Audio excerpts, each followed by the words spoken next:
Bonjour, bonsoir tout le monde.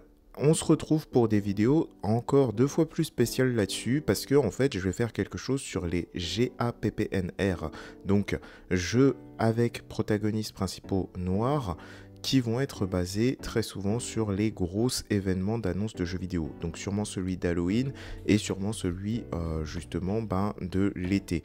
Parce que Halloween c'est une des fêtes que je préfère le plus et l'été, c'est le moment là où ils balancent le plus leurs jeux aussi. Donc il n'y en aura pas pour forcément pour Noël ou pour le printemps là-dessus, à part si forcément il y a des lives très précis de certains groupes que je vais retrouver par là-bas. Là, on va parler surtout de toutes les lives qui sont passées, certaines choses qui m'ont un petit peu trigger, d'autres qui m'ont pas vraiment trigger là-dessus, mais surtout, ça va être séparé en 3 parties, parce qu'il y aura le spécial live Black Voice in Gaming, il y aura celui là où littéralement je vais parler aussi des lives, par exemple, qui sont un petit peu alliés avec Black Voice in Gaming, c'est Dame for Game, ou encore le show de la dernière fois de la première année, qui malheureusement n'était pas là, et je ne sais pas pourquoi.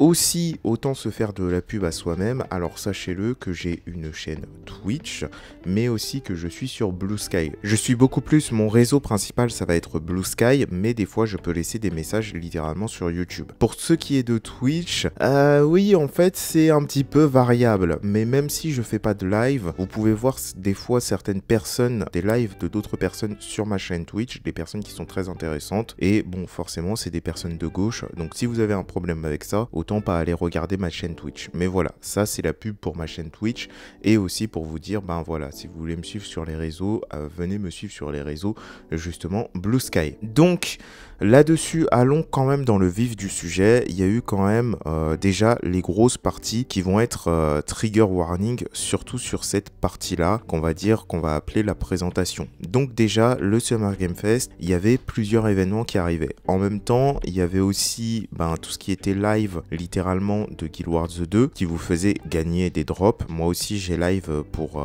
faire gagner des drops aux gens, et en même temps que je regardais les shows. Alors, quand des personnes m'ont dit que, littéralement, il fallait survivre au show PC Gaming Show, je pensais pas que c'était à ce point-là, c'était vraiment très fatigant, le PC Gaming Show. En plus de ça, quand même, il y a eu certains lives qui étaient intéressants, dont un des lives que malheureusement j'avais manqué, qui était justement le East Asia Show, qui lui est sponsorisé par Xbox, parce que Black Voice in Gaming est sponsorisé par PlayStation. Je crois qu'il y a une petite guerre des sponsors là-dessus, parce que l'un veut sponsoriser un groupe, mais ne veut pas sponsoriser l'autre groupe si l'autre est là. C'est un petit peu bizarre, mais pour autant, ça ne touche pas les notions des jeux vidéo qui sortent littéralement tous, des fois sur toutes les consoles, même si le sponsor est exclusif PlayStation ou exclusif Xbox. Et justement pour ce petit show est-asiatique, il y avait un seul truc qui m'a trigger qui était la banderole, et ça j'en parle dans la partie 2, donc je parlerai de cette banderole, de ce qui m'a trigger là-dessus. Il y a d'autres choses aussi qu'il faut dire, c'est que c'était pas vraiment ouf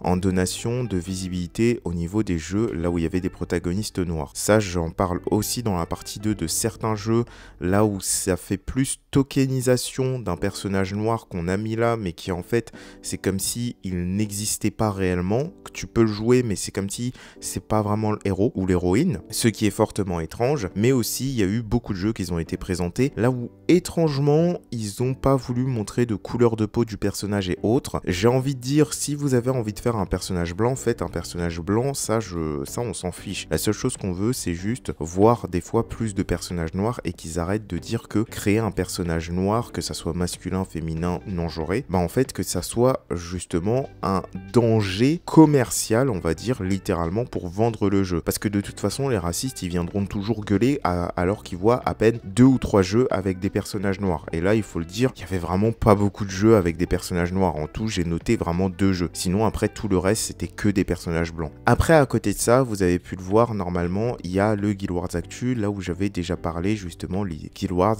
qui s'est payé un encart de pub.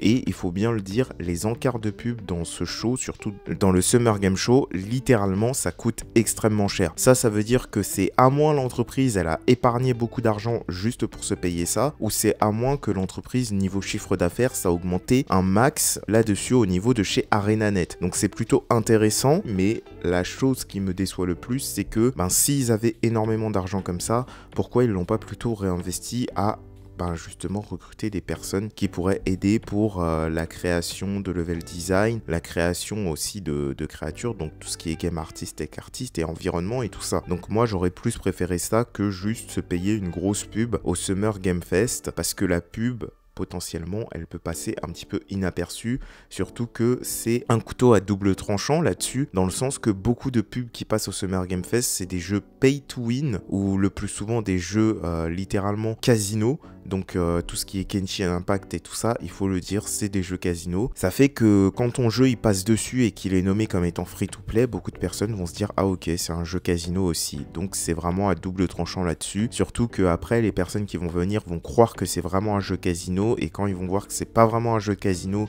et qu'il faut vraiment s'investir là-dessus, il y en a beaucoup qui vont se tirer, il y en a énormément qui vont se tirer à ce moment-là. Donc voilà, surtout que si vous alliez sur le site de Guild Wars 2 après le Summer Game Fest, ils se sont réjouis d'avoir 21 millions de joueurs actifs, alors que auparavant on était vers les 10 millions, voire vers les 15 millions, mais les 21 millions, c'était vraiment au tout début du jeu Guild Wars 2 qui avait autant de joueurs, donc c'est plutôt impressionnant là-dessus, mais est-ce que c'est resté? Pas sûr.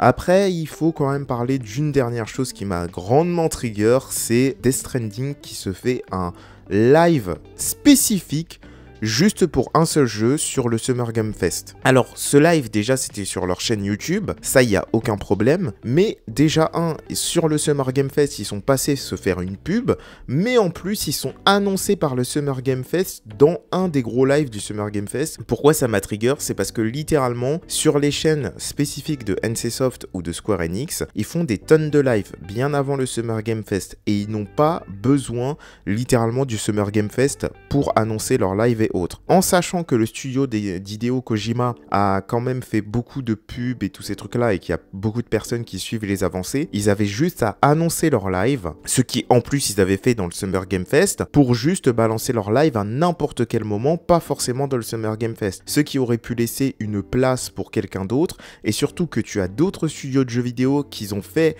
littéralement des lives, là où ils ont présenté beaucoup plus qu'un seul jeu. Donc là-dessus, faire juste un seul gros live pour présenter juste un seul jeu et dire regardez, on a ça comme acteur, on a ça comme acteur, regardez, on a ça, on a ça, on a ça.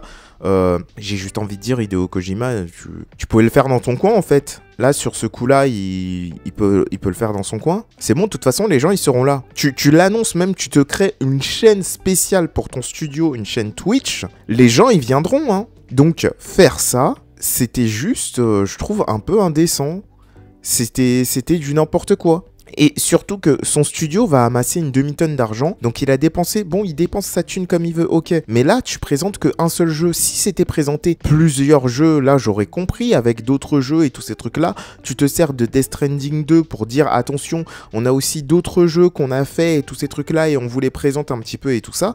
Mais là, c'est juste pour présenter juste Death Stranding 2. En fait, à ce niveau-là, rien à faire. Tu le fais sur ta chaîne YouTube et puis basta. Mais même 2 fois plus pire que ça, par exemple, Square Enix et NCSoft qui sortent là beaucoup de jeux ces derniers mois, ils ont fait beaucoup d'annonces et beaucoup de lives, et ça continue là leur live, hein, parce qu'en plus ils présentent aussi des mangas là-dessus au niveau de Square Enix. Ça veut dire que là ils ont fait des lives pour Saga Frontières Dieu, ils ont fait des lives pour tout ce qui concernait justement les Dragon Quest, certains jeux Dragon Quest, dont le jeu MMO Dragon Quest. Ils ont fait aussi des lives pour présenter beaucoup de leurs autres jeux mobiles, mais surtout des gros jeux qui vont sortir sur FF7 et autres. Donc ils ont fait des tonnes et des tonnes et des tonnes de live là-dessus, et pourtant ils sont pas allés sur le Summer Game Fest. Ils sont juste restés sur leur chaîne principale, qui est une chaîne, la chaîne principale justement asiatique là-dessus, donc surtout japonaise. Donc ces deux, eux, ils l'ont fait que sur leur chaîne. C'était quoi ce move? Ce move m'a vraiment énervé sur ce coup-là, parce qu'en fait, ça a pris peut-être un encart pour d'autres studios indépendants qui auraient pu passer et présenter d'autres jeux. Et là, en fait, ça a présenté... Bon, on sait que de toute façon, le Summer Game Fest et tous ces trucs-là, c'est le truc pour le pognon. Mais voilà, c'est juste que moi, j'ai trouvé ça indécent. Au moins, ils auraient pu présenter 2, 3 ou 4 jeux. Littéralement, après le PC Gaming Show, j'ai vu que c'était ce show-là qui arrivait. J'étais en mode, bon, bah, qu'est-ce qu'ils vont parler? Est-ce qu'ils vont mettre d'autres jeux et tout ça? Et quand j'ai compris que c'était rien que pour un seul jeu, surtout qu'il avait déjà fait la présentation trailer et pub dans le précédent show du Summer Game Fest, j'étais en mode bah non, En fait, juste non, moi je veux pas regarder. Je veux dire, ça, tu le fais sur ta chaîne YouTube et tu pouvais le sortir à n'importe quel moment. Donc non. Parce que encore, il peut y avoir des fois des studios qui présentent qu'un seul show. Par exemple, Devolver, je crois qu'il avait présenté qu'un seul jeu. Mais après ça, il a laissé tout son angle pour d'autres présentations de jeux, de d'autres personnes et tous ces trucs-là. Donc quand même, il y avait le petit respect de dire, ouais, nous, on a quand même qu'un seul jeu à montrer. C'est un peu chiant. Alors on va laisser quand même tout ce temps de visionnage pour présenter, pour donner de la force à d'autres jeux. Ça pourrait les aider là-dessus. C'est l'une des choses qui m'a le plus trigger. C'est vraiment un seul show, juste pour un seul jeu. Ça va être quoi les années prochaines? Bon, déjà, les années prochaines, on va crever encore 2 fois plus de shows. En plus de ça, ça va être encore des tonnes et des tonnes de personnes qui vont venir et s'auto-astiquer, on va dire, voilà, s'auto-astiquer en présentant littéralement que un seul jeu et en disant « Oh, regardez comment mon jeu est génial. Oh là là, comment je suis génial. Regardez, j'ai pris tel acteur et tel acteur et tel acteur. » Bon, je sais que là, je tape sur les acteurs et tout ça, mais bon, eux, ils ont rien fait, au moins, mais des fois, on utilise leur tête pour donner de la visibilité et autres. Mais voilà, mais c'est juste... non. Non, c'est saoulant. C'est juste saoulant. Sur ce coup-là, c'était juste saoulant, en fait. Parce que, en plus, Black Voice in Gaming, après, il passait le lendemain, quoi. Mais bon, après, quand même, il y a un seul truc qui est bien. C'est que lui, il passait après le Gaming Show. PC Gaming Show, et j'avoue j'aurais eu du mal à suivre Black Voice in Gaming après le PC Gaming Show tellement qu'il m'avait épuisé. Donc en tout cas voilà, on va partir sur la partie 1 avec Black Voice in Gaming, partie 2 d'M4 Get Game, et la dernière partie ça sera vraiment la présentation de certains jeux qui ne sont pas du tout passés dans ce Summer, dans les annonces des Summer Game Fest et tous ces trucs là, et qui sont des jeux quand même intéressants, toujours avec protagoniste noir. Allez, salut à tous, et bon, aussi je sais quel jour on est. Bonne Pride pour les personnes qui vont aller faire la Pride et qui sont surtout nos alliés sur ce côté-là, antiracistes et ben aussi anti-validistes là-dessus. Donc bonne Pride à vous.